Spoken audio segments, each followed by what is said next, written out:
Today we are installing a dual caliper hydro setup on your car. So it's going to be pretty interesting. We're not going to show you like a super full detailed install, but we're going to show you the gist of it, and hopefully you get the main ideas. And you know, well, maybe we'll do some testing if we get everything working tonight. Hopefully this is just one part, right? I guess we'll find out. Yeah. I guess they'll find out. Alright, so what we have here, guys, is a Maverick dual caliper bracket. This basically bolts in between the hub and the knuckle of the car. Acts like a spacer, but it does allow you to add another caliper. We're using just the stock 350Z single piston calipers. Should be well enough because they're acting as their own. Fittings already installed. And for the hydro, we are using a Part Shop Max base Willwood master cylinder. This is the one with the reservoir for the dual caliper. You can see the handle here. Got some stainless braided line, some fittings, nuts, bolts. This is part of the bracket that we're using. This is the back area. This bolts to the transmission tunnel and basically holds everything from moving down. Just some basic ceramic pads. And yeah, so we got the wheel and the spacer off. John is working on removing the rear caliper from the vehicle so that we can take off this dust shield and the hub so that we can bolt on the dual caliper. To get the rotor off, since this is a drum style e-brake from the factory, you're going to want to make sure you release your e-brake from inside the car. Give it a couple whacks, or it should just come loose like that.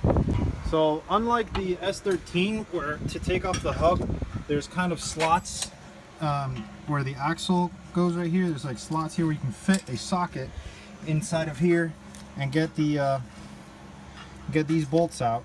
The 350Z doesn't really have any slots for you to fit a socket in there, so we're gonna have to remove the axles. John's working on that right now. So we'll update you once we're done with that. After you take out the last bolt, the hub should just come loose. Yeah! Right, so bracket is on. Unfortunately, this kit doesn't allow you to use the stock e-brake, the stock drum e-brake. So we did have to do away with that, which kind of sucks, but it is what it is. Now we have to finish bolting on the new caliper and all the rest of the stuff. So, alright, so we didn't get to finish tonight, but we're going to start fresh on another day. You're not going to see any of that delay. So just okay. So wow. So we're back now. New day, new night-ish. Afternoon, whatever. We're gonna finish up the install now that we have pretty much the dual caliper all in there and everything. We can get working on the interior. So we're gonna take apart the main plastic panels and stuff like that, so we can mock it up and bolt her in. So you can see here we already made one of these support brackets for the back side of the hydro, so the downward motion or downward pulling doesn't affect it. Now we're going to make a backing plate for underneath the transmission so it doesn't rip through the transmission tunnel because it's very thin metal. So.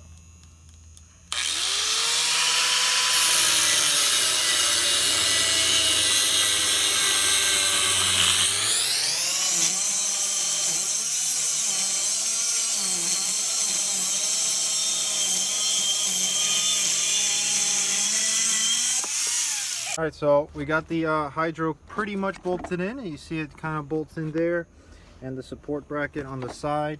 It's not tightened or anything right now, but you can see it's pretty decently in there. You can just imagine. Maybe exactly. That's exactly how it works. We have it mounted in here now, well, not permanently, but bolted in. And bro, and this thing is on here. I mean, we still have to test it out to make sure, but I mean, it feels super solid, right, John? Yeah. Hindsight being 2020, we probably should have cut this little piece of metal off because it kind of sticks out. So I don't know, we'll have to think of something for that, but right now we're just making sure everything bolts on and works out. So now we just have to have the lines already ran. They go in through the stock e-brake holes. We gotta connect everything up. All right, so after connecting everything, tightening the lines, and we just bled it, hydro seems to be working pretty well. It seems solid. So we're gonna get this thing on the floor and go for a little test rip, make sure everything works, and yeah, check back in. All right, so after connecting everything, tightening the lines, and we just bled it, hydro seems to be working pretty well. It seems solid. So we're gonna get this thing on the floor and go for a little test rip. So hydro's in. We just finished breaking in the pads, so there's a little test rip. Everything's not really bolted in place, so bear with us.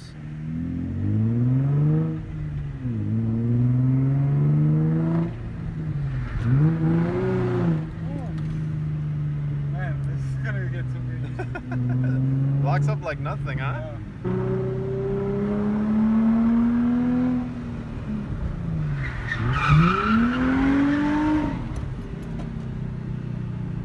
Can you lock up in a straight line? Oh my god. Couldn't really tell in the video.